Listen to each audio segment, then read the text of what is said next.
जय हिंद दोस्तों। तो आप सभी लोग हमारे चैनल पे मोस्ट वेलकम है। तो भाई जैसा आप लोगों की ऑन डिमांड थी कि सर हमारे को अगर जो फाइनल एग्जाम से पहले जितने भी हमारे टॉपिक्स होते हैं फर्स्ट टर्म के इंडियन इकोनॉमी के सारे टॉपिक्स को आप अच्छे से दोबारा से एक बार अपडेट के कंटेंट के साथ करवा दीजिए। तो मैंने कहा था चलो कोई नहीं, आपकी अगर डिमांड होगी तो उस चीज़ को भी हम क्या पूरा करेंगे। और इसी के चलते क्या होता है कि हमारे जो होते हैं इंडियन इकोनॉमी के हमने 5 जो चैप्टर होते हैं उसको बहुत अच्छे से हमने क्या कर लिया था, कवर कर लिया था। और यार देखो, आप सभी लोगों से एक सबसे बड़ी रिक्वेस्ट ये है कि आप लोगों ने अभी हमारी 2 से 3 वीडियो को अगर आपने नहीं देखा है तो उस चीज़ को ज़रूर देखो, आपके एग्ज़ाम के लिए बहुत ज़्यादा हेल्पफुल होगी।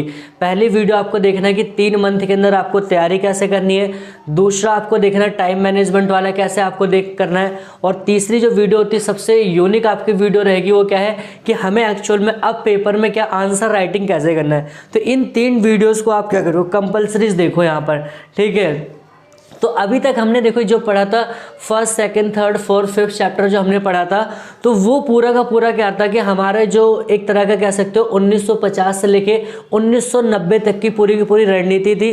तो उसमें अगर हम बात करते हैं जो भी कि अगर हम बात करें 1947 से आज़ाद हुए थे और 1990 तक की पूरी जो कहानी गई है वो हमारा फर्स्ट टू फिफ्थ चैप्टर गए यहाँ तक, ठीक है। तो यहाँ पर ऐसा देखो, अब यहाँ पर हमें क्या समझना है कि हमारे पूरे जो देश में, ठीक है, ऐसी क्या घटना घटी जिससे कि ऐसे क्या हालात हुए, ऐसी क्या क्या परिस्थितियां हुई जिससे कि हमें पूरी की पूरी अपनी 40 से 45 साल की जो पॉलिसीज थी, जिसमें मैंने आपको पंचवर्षीय योजना के कंसेप्ट पे बात की थी, आर्थिक नियोजन हो गया, योजना आयोग वगैरह, इन सारे टॉपिक्स को हमने बहुत डिटेल में चर्चा की थी। तो आखिर ऐसा हमारे देश में क्या घटना घटी है कि हमारी पूरी की पूरी जो 45 साल की 40 से 45 साल की जो हमारी पॉलिसी थी उसको दोबारा क्या करना पड़ा, उसको अपडेट करना पड़ा, दोबारा उस चीज़ को चेंज करना पड़ा। ऐसे क्या हालात हुए थे, ठीक है। और इस चैप्टर में यार ये सबसे इंपॉर्टेंट चैप्टर आप लोगों का रहेगा। क्यों? क्योंकि इसमें से बहुत सारे ऐसे टॉपिक्स हैं जो पेपर में क्या होता है, हमेशा क्या होता है, हिट होते हैं क्वेश्चन वहां से। तो आप लोगों को क्या करना है यार, वीडियो को कंटिन्यू देखना, वीडियो को स्किप नहीं करना है, बिल्कुल आपको डिटेल के साथ नोट्स बनाते हुए आपको चलना है।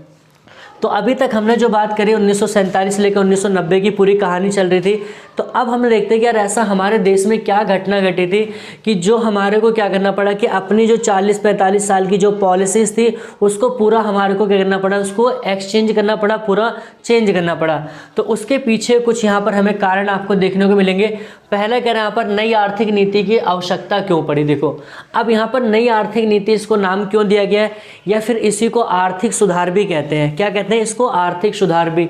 तो अब बात करते हैं कि जो वाली बात हो रही है कि हमने जो पंचवर्षीय योजना लगभग 2017 तक बनाई थी, फिर इसके अलावा भी हमने बहुत सारे वहाँ पर काम किए थे। तो उन सारी चीज़ों के होने के बावजूद भी हमारी इकोनॉमी अच्छी चल रही थी, लेकिन ऐसी क्या दुर्घटना घटी यहाँ पर जाके फिर हमारे को एक नई पॉलिसी का सिस्टम दोबारा से हमारे को क्या करना पड़ा, अडॉप्ट करना पड़ा। और इसमें आता है हमेशा रहना कि 2 यहाँ पर जो सबसे प्रमुख जो नेता होते हैं उनका सबसे बड़ी वो उनकी भूमिका रहती है। अगर आज वो लोग नहीं होते तो आज शायद हमारे जिस इकॉनमी में हम खड़े हुए हैं, हमारे देश की जो इकोनॉमी की कंडीशन है वो शायद नहीं होती। कहते हैं ना, हमारी 1990 के बाद की जो हमारी इकोनॉमी थी, तो उस इकोनॉमी के बारे में जो डिसीजन लिया गया तो उसके 2 जो प्रमुख होते हैं वहाँ पर व्यक्ति, उन दोनों व्यक्ति का नाम क्या था? पहला नाम था यहाँ पर डॉक्टर मनमोहन सिंह, जो कि हमारे क्या थे, बहुत बड़े क्या इकोनॉमिक्स थे ये। इन्होंने इकोनॉमी को समझा था, जाना था, एक बहुत अच्छी इनके पास क्या नॉलेज थी।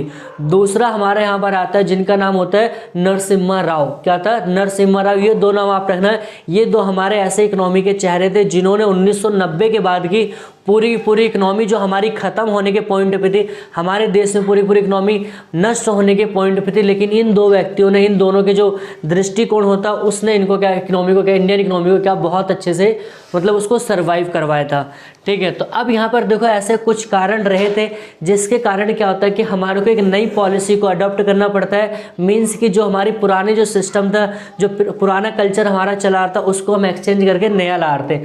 तो यहाँ पर हमें ऐसे कितने 5 पॉइंट ऐसे पढ़ने होंगे जिसके कारण हमारे को क्या नई आर्थिक नीति को अडॉप्ट करना पड़ा। पहला कारण क्या होता है? राजकोषीय घाटे में वृद्धि थी। अब देखो राजकोषीय जो घाटा होता है जिसको हम फिस्कल डेफिसिट कहते हैं ना, ये हमारे भारत के लिए, भारत सरकार के लिए क्या था, बहुत हैवी हो चुका था।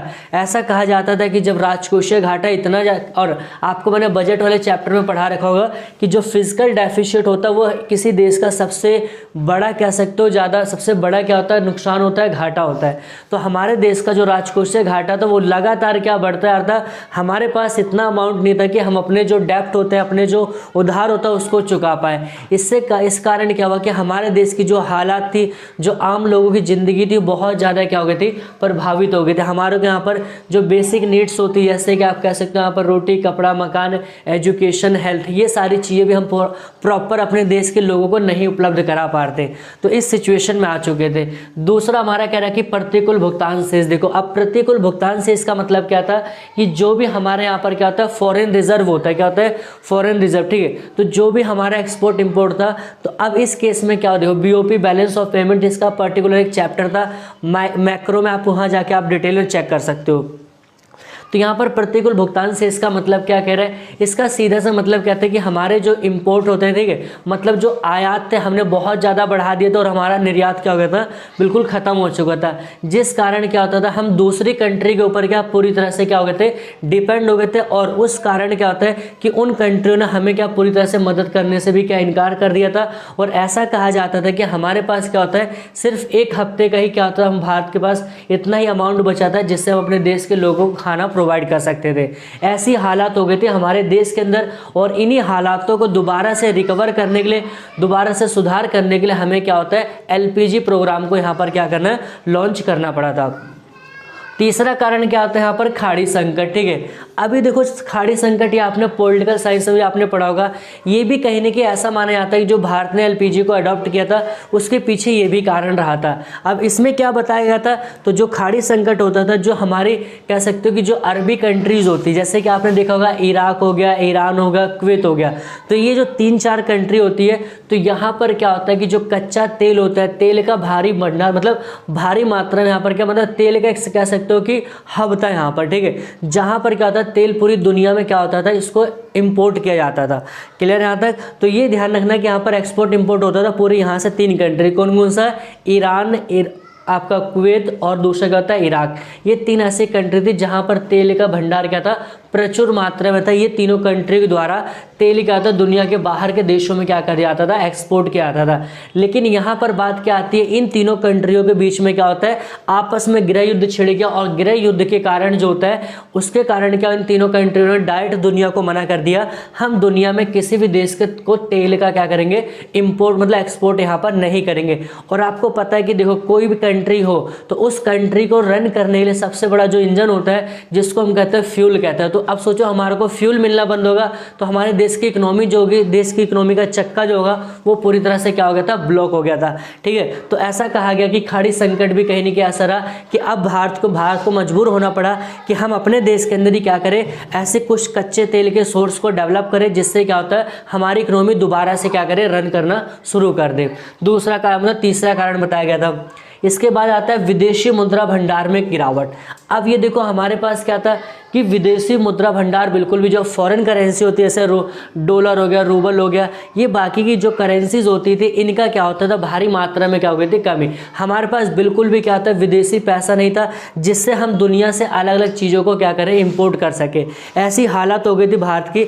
और इन हालातों से दोबारा बाहर निकलने के लिए हमें क्या करना पड़ा, हमारे देश के नेताओं को एलपीजी का कंसेप्ट यहाँ पर क्या करना पड़ा, दोबारा से लाना पड़ा, ठीक है। और लास्ट पॉइंट यहाँ पर हमारा क्या कहता है, ठीक है, हमारा कहता है कि मुद्रास्फीति में निरंतर। अब देखो ये सारी की सारी चीज़ें हो रही, लोगों को जो बेसिक नीड्स होती है वो पूरी नहीं हो पा रही है, देश की हालत बिल्कुल क्या बदतर हो चुकी थी, ठीक है। लोगों की समस्या थी, अनएम्प्लॉयमेंट था, गरीबी थी, हर एक चीज़ की समस्या इकोनॉमी के अंदर क्या थी, मौजूद हो चुकी थी, ठीक है। तो इन सारी चीज़ों के चलते थे जो लोगों के यहाँ पर क्या था, जो कंजप्शन की जो पावर होती, जो उपभोग करने का, तो वहाँ पर जो वस्तुएं और जो सेवाएं होती थी उनकी कीमतें लगातार क्या होती, आसमान छू रही थी। इतनी ज़्यादा कीमतें और थी खाने पीने की, तो लोग अपने आप को, जो अपने परिवार के थी, अपनी आवश्यकताओं को भी पूरा नहीं कर पा रहे थे, किसके कारण, मुद्रास्फीति में लगातार क्या होती, वृद्धि होती।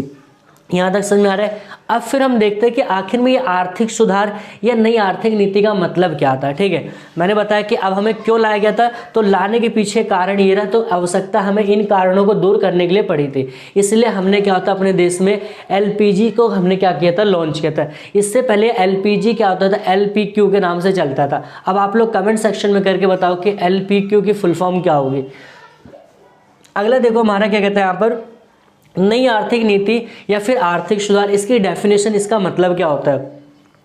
कह रहा आर्थिक सुधार से अभिप्राय उन उपायों से है जिनके द्वारा अर्थव्यवस्था को कुशल एवं विकासात्मक बनाया जाता है। अब देखो नई आर्थिक सुधार का मतलब सीधा से क्या आता कि ऐसे उपाय, हमें ऐसे नियम बनाना है, ऐसे रूल रेगुलेशन बनाना है जिससे हम अपनी इकोनॉमी को एक अच्छा विकासात्मक लक्ष्य दे पाएँ, एक अच्छी ग्रोथ दे पाएँ, एक अच्छे से यहाँ पर क्या कर सके, इकोनॉमी को स्टेबल कर सके। ठीक है, तो उसी नीति को हमने यहाँ पर क्या कहा था, नई आर्थिक नीति, नई आर्थिक सुधार, जिसे हम एलपीजी के नाम से भी कह सकते हैं। बाकी हम टॉपिक आगे देखते हैं। तो जैसा कि हमने देख लिया था नई आर्थिक नीति क्या होती है, आर्थिक सुधार। अब बात करते हैं यहाँ पर कि जो ये नई आर्थिक नीति थी, इसके कौन कौन से कंपोनेंट्स थे, कौन कौन से यहाँ पर तत्व थे। तो अगर हम इसके तत्व की बात करते हैं तो यहाँ पर 3 प्रकार के इसके तत्व थे। पहला उदारीकरण, निजीकरण एवं आपका वैश्वीकरण, जिसको हम कहते हैं यहाँ पर शॉर्ट में LPG। ठीक है, अगर इसकी फुल फॉर्म की बात करेंगे तो यहाँ पर क्या, लिबरलाइजेशन, दूसरा प्राइवेटेशन और तीसरा क्या होता है, ग्लोबलाइजेशन। ठीक है, यही पहले हमारा क्या होता था, LPQ के नाम से चलता था, लाइसेंस परमिट कोटा। ठीक है, क्या था, अगर इससे पहले की हम बात करेंगे तो इसी को पहले LPQ के नाम से इसको चलाया जाता था। ठीक है, और जो कि गवर्नमेंट के अथॉरिटी के अंदर चलता था। इसके पूरा नाम क्या होता था, LPQ, लाइसेंस परमिट कोटा। ठीक है, लाइसेंस परमिट कोटा, उसको मतलब रिप्लेस करके क्या लाया गया था, LPG। ठीक है, तो अब ये देखो हमारे जो अब इकोनॉमी में क्या होगा, बहुत बड़े क्या होंगे, चेंजेस लाए जाएंगे। जो हमने लास्ट टाइम में गलतियां की थी, जो हमने 40 से 5 साल में, मतलब 40 से 45 साल में हमने जो मिस्टेक्स की थी, तो उन मिस्टेक्स को सुधारने के लिए क्या होता है, हमारे पास एक बहुत बड़ा क्या था, हथियार था, सोर्स था, वो क्या था, LPG था। ठीक है, तो अब यहाँ पर देखो यार, हमें एक एक पॉइंट्स को पढ़ना है। LPG का मतलब क्या होता है, उसकी डेफिनेशन को पढ़ना है। उसके द्वारा हमारी इकोनॉमी में जो नेता थे, उनके द्वारा कौन कौन से रिफॉर्म्स किए गए, कौन कौन से सुधार लाए गए, जिससे हमारी इकोनॉमी का जो पहले का चेहरा था वो अब के चेहरे में ज़मीन आसमान का क्या हो गया, फ़र्क आने लगा। तो पहले हम इसकी डेफिनेशन देखते हैं, उदारीकरण का मतलब क्या था। क्लियर यहाँ तक? तो देखो उदारीकरण का मतलब क्या होता है, उदारीकरण एक ऐसी प्रक्रिया होती है जिसके माध्यम से सरकार द्वारा, क्या करो, उदारीकरण एक ऐसी प्रक्रिया होती है जिसके माध्यम से सरकार द्वारा, ठीक है, लगाए गए प्रत्यक्ष और अप्रत्यक्ष प्रतिबंधों को, ठीक है, प्रतिबंधों को हटा दिया जाता है। अब यहाँ पर आपको देखो, मैं कह रहा हूँ रट्टा मत मारो, बिल्कुल आप लोग चीज़ों को समझो, जानो। ठीक है, उस तरह से सोचिए कि क्या क्या कंडीशन चल रही है, क्या क्या सिचुएशन है हमारी। लिबरलाइजेशन का मतलब क्या होता है, उदारीकरण का, तो आप इसको अगर रिलेट करोगे कहानी के साथ में, तो आपको मैंने पढ़ाया था 1956 में एक नीति अपनाई गई थी जिसको थी औद्योगिक नीति की विशेषता। क्लियर है यहाँ तक? तो ये हमने पढ़ाए थे। इसमें हमने एक पॉइंट पढ़ा था, तो इसमें 3 पॉइंट थे। पहला आपका याद होगा तो, अगर आप लोगों की उद्योगों का वर्गीकरण 3 हिस्सों में किया गया था। दूसरा क्या था आपका, लाइसेंसिंग, औद्योगिक लाइसेंसिंग। तो मैंने आपसे क्या कहा था कि वहाँ पर ऐसा बना दिया गया था कि अगर आप एक नई इंडस्ट्री को लगाओगे, उसको इस्टेब्लिश करोगे, तो आपको लाइसेंस लेना पड़ेगा। और अगर आप क्या करोगे, अपने प्रोडक्शन को बढ़ाओगे, तो आपको लाइसेंस लेना पड़ेगा। तो वो केस क्या था, हमारे लिए बहुत बड़ी मिस्टेक थी, जिससे हमारी इकोनॉमी क्या होती है, ग्रोथ नहीं कर पाई थी। तो इसीलिए अब यहाँ पर क्या कह दिया गया, उदारीकरण के द्वारा, उदारीकरण एक ऐसी प्रक्रिया जिसमें सरकार जो भी डायरेक्ट या इनडायरेक्ट जो भी रिस्ट्रिक्शंस लगा रखी थी गवर्नमेंट ने किसी भी चीज़ के ऊपर, उसको क्या कर देगा, उसको प्रॉपरली क्या कर दिया गया, उसको हटा दिया गया। तो यही क्या कहलाता है, उदारीकरण। क्या होता है, उदारीकरण एक ऐसी प्रक्रिया होती है जिसके द्वारा सरकार के माध्यम से लगाए गए सभी प्रकार के प्रत्यक्ष और अप्रत्यक्ष क्या होता है, जो प्रतिबंध होता है, उसको क्या कर दिया गया, हटा दिया गया। तो इसको हमने यहाँ पर क्या कहा, उदारीकरण। लिबरलाइजेशन मतलब एक तरह का पूरी इकोनॉमी को लिबरल कर देना, ओपन कर देना, कि अब हमारी इकोनॉमी के अंदर कोई भी कहीं भी आ सकता है, जा सकता है, हम कोई भी सामान दुनिया से मंगा सकते हैं, भेज सकते हैं। तो ये हमारा यहाँ पर था। क्लियर है? फिर उसके बाद अगर हम बात करते हैं, यहाँ पर देखते हैं, देखो उसके बाद हमारा टॉपिक क्या आता है कि निजीकरण का। निजीकरण का जिसको हम कहते हैं प्राइवेटेशन। निजीकरण का मतलब देखना, कई बार पेपर में इनकी डेफिनेशंस आती हैं, तो ध्यान रखना आपको डेफिनेशंस को या तो नोट डाउन करके आप एक बार स्क्रीनशॉट ले लो इसको फटाफट जल्दी। देखो अब यहाँ पर निजीकरण का मतलब क्या होता है। निजीकरण का सीधा सा मतलब क्या होता है कि जब गवर्नमेंट, जैसे मान लेते क्या, यहाँ पर आप इस तरह से समझिए, जैसे मान लो गवर्नमेंट है, ठीक है, तो गवर्नमेंट के पास टोटल कितने रिसोर्स है, 3, ठीक है। अब गवर्नमेंट क्या कर रही है, 2 चीज़ों पे तो बहुत अच्छे से काम कर रही है, लेकिन एक चीज़ पे नहीं कर पा रही है, एक सेक्टर पे काम नहीं कर पा रही है। तो गवर्नमेंट के द्वारा आप क्या कह सकते हो कि जब अपने रिसोर्सेज को, अपने इंडस्ट्रीज़ को, अपने उद्यमों को प्राइवेट सेक्टर के हाथों में क्या सौंप देते हैं, क्या कह रहे हैं, मान लो प्राइवेट सेक्टर है उसके हाथों में क्या सौंप देते हैं, तो उसी को हम क्या कहते हैं यहाँ पर निजीकरण। तो वही मैंने लिखवा रखा है कि निजीकरण एक ऐसी प्रक्रिया होती है जिसके द्वारा सरकार अपने कुछ उद्यमों को, अपने कुछ इंडस्ट्रीज को, ठीक है, निजी क्षेत्रों के हाथों में क्या कर दिया जाता है, हस्तांतरित कर दिया जाता है। अब जैसे आपने एक एग्जाम्पल सुना होगा, काफ़ी फेमस है, तो आपने ऐसे देखा यहाँ पर BSES, ठीक है, ये बिजली डिपार्टमेंट का है, ठीक है। तो एक टाइम ऐसा एक वक्त होता था कि जो ये डिपार्टमेंट था किसके अंडर था, गवर्नमेंट के, ठीक है। लेकिन हुआ क्या कि इस डिपार्टमेंट में क्या होता कि बहुत ज़्यादा गवर्नमेंट का क्या हुआ, यहाँ पर नुकसान हुआ, इतने ज़्यादा घाटा हुआ, गवर्नमेंट से बर्दाश्त नहीं हुआ। आपने देखा होगा एक ऐसा वक्त होता था कि जो भी माफ़ करना भाई, एक ऐसा वक्त होता था, जो भी आपने देखा होंगे जो खंभे वगैरह होते थे, झुग्गी झोपड़ी वगैरह होती थी, तो वहाँ पर क्या जो बिजली वगैरह सप्लाई होती थी, वहाँ पर लोग क्या होते थे, इलीगल तरह से उसका यूज़ करते हैं। जैसे घर में मतलब सुबह उठते थे, कुंडा वगैरह फंसा देते हैं, ठीक है, फिर शाम होते उसको मतलब दोबारा लग जाते हैं, दोपहर में निकाल देते थे। तो मतलब कहने का क्या था कि गवर्नमेंट की बहुत ज़्यादा यहाँ पर नुकसान होता, बिजली की बहुत ज़्यादा चोरी होती। क्यों? क्योंकि गवर्नमेंट उस पर्टिकुलर सेक्टर के ऊपर काम नहीं कर पा रही, क्योंकि गवर्नमेंट के पास अदर सेक्टर भी थे। तो गवर्नमेंट ने लगा कि नहीं भाई ऐसा कब तक चलेगा, तो गवर्नमेंट ने क्या कर दिया, जो बिजली डिपार्टमेंट था हमारा BSES, ठीक है, तो इस डिपार्टमेंट को किसको हाथों में, इसको ट्रांसफ़र कर दिया गया प्राइवेट सेक्टर को। और आज के समय में आप देखोगे ना कि जो भी प्राइवेट सेक्टर होते हैं, जो भी बिजली के वायर्स होते हैं, खंभे होते हैं, ठीक है, तो उन पर क्या होता है, बहुत अच्छे से क्या होता है, उसको मेनटेन किया गया, प्राइवेट सेक्टर के द्वारा इन्वेस्टमेंट किया गया उसके अंदर। अब आपने देखा जो खंभे होते हैं उनके ऊपर जो वायरेज आती हैं उसको 4-5 लेयर के साथ क्या मतलब इस तरह से डिज़ाइन किया गया, ताकि अब क्या हो, बिजली कम से कम क्या हो जाए, चोरी की जाए, ठीक है। तो इसी को हम यहाँ पर क्या कहते हैं, निजीकरण। और बात करते हैं यहाँ पर दूसरा हमारा वैश्वीकरण। क्या कह रहा हूँ, वैश्वीकरण।